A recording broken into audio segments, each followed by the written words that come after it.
Grabe na talaga to. Hindi nyo to makayanan. 90 billion ha, bilyones ang pinag-uusapan natin.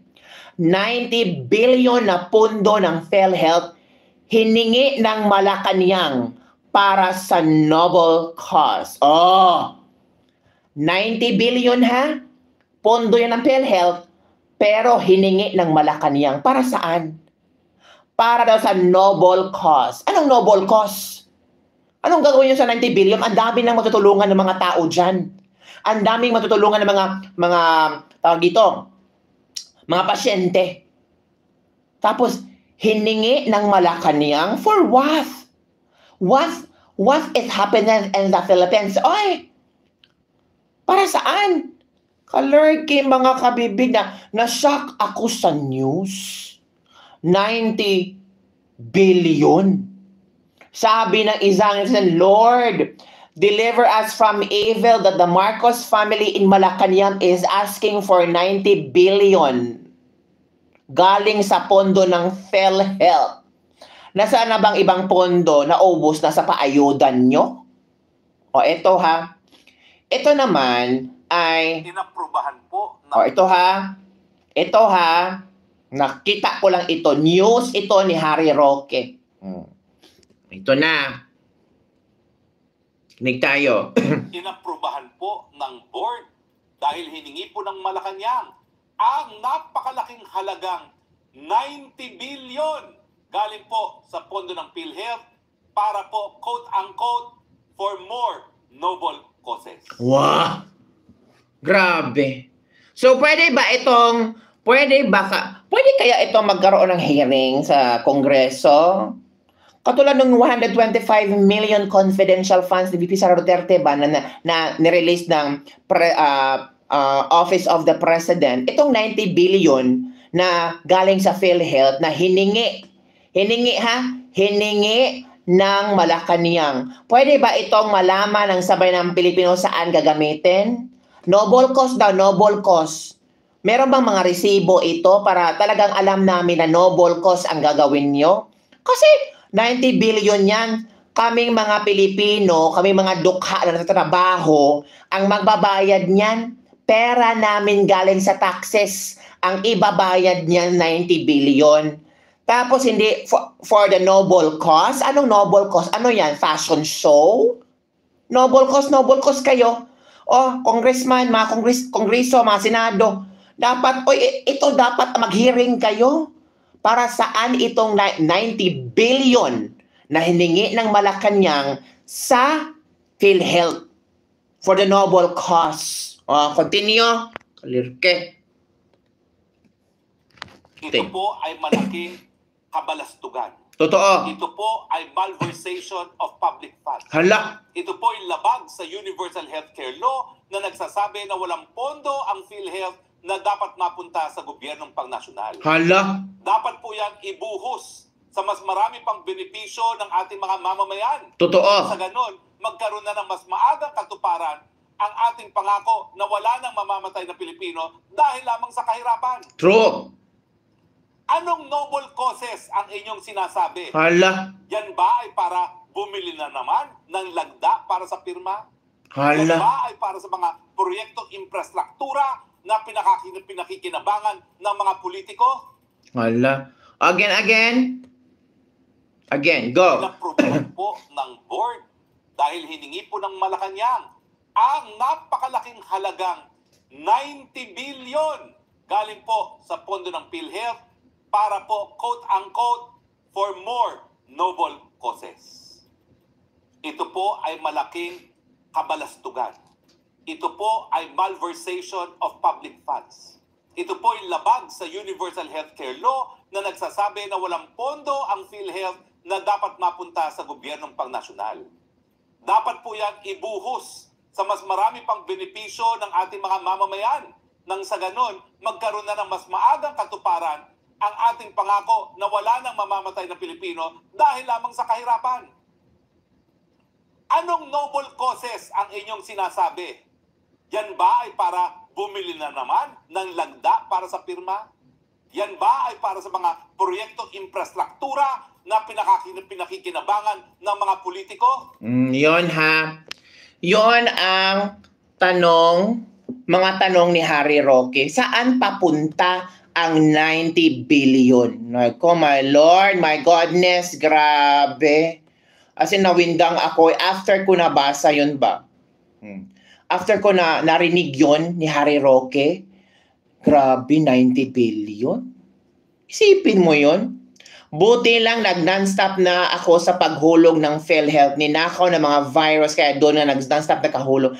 Bakit ganun lantaran ang katiwalian from Shelly Juku? Naku po, gumagawa naman Malacanang ng kabalastugan. Bakit hihingin? Kawawa ang mga milyong-milyong na manggagawa naguhulog ng PhilHealth na ano pang pondo ang gagamitin ng mga members? O, hiningi ng Malacanang tapos binigay na ba? O, ito pa. Let's continue, Harry Roque explaining to us this one.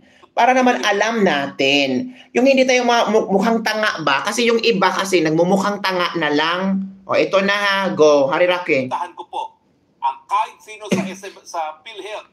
Tumawag po kayo ngayon sa amin para marinig ang inyong panig. In fairness, kanina pa po namin kayo tinatawagan. Kaya po hinuli namin itong segment na ito. Bakit kayo naglaan ng 90 billion for, quote-unquote, more noble causes?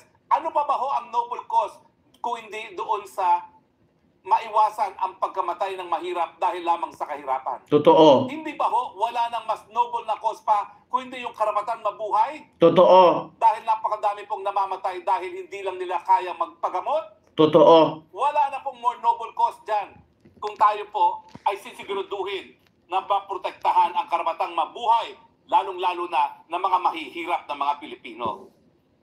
Pasensya na po kayo. Wala pa ako sa gobyerno, talaga po, binabantayan ko na yung PhilHealth na yan. Oo. Lalo na nung naisulong natin ang universal healthcare. Oh, again. Iniimbitahan ko po ang kahit sino sa PhilHealth. Tumawag po kayo ngayon sa amin para marinig ang inyong panig. In fairness, kanina pa po namin kayo tinatawagan, kaya nga po hinuli namin itong segment na ito. Bakit kayo naglaan ng 90 billion for, quote-unquote, more noble causes? Ano pa ba ho ang noble cause kung hindi doon sa maiwasan ang pagkamatay ng mahirap? Oh, sabi ni Geralda Lomesio, ang noble cause na iyan ay para sa kailang bulsa. Nako, para tayong ginigisa ng ating sariling mantika. So maniniwala tayo. PhilHealth, tinatawagan kayo ng SMNI, ni Harry Roque, para mag-explain kayo kung ano tong noble cause na hiningi ng Malacanang. 90 bilyones binigay nyo sa Malacanang dahil lang sa rason na noble cause. Anong noble cause? Noble cause yan? Explain to us. Dahil lamang sa kahirapan. Hindi ba ho, wala nang mas noble na cause pa kung hindi yung karapatan mabuhay? Totoo yan. I agree to you, Harry Roque. It doesn't mean na galit ka sa gobyerno. No, you're very transparent. It's because you observe kung ano ang mga nangyayari ngayon. 90 billion? Binigay lang sa Malacanang? Tapos, anong mangyari sa pondo ng PhilHealth? Kakaltasan ng 90 billion. So, anong mangyari sa mga pasyente? So, magdudusa kami. Magdudusa yung ibang mga pasyente na tanging ang PhilHealth lang ang kanilang sandigan. So, paano yan? Pupunta kami sa Malacanang para hingin namin ang 90 billion kasi for noble cause? Anong noble cause ba? Please explain to us para hindi kami magmukhang tanga, para hindi kami magmukhang kokak dito.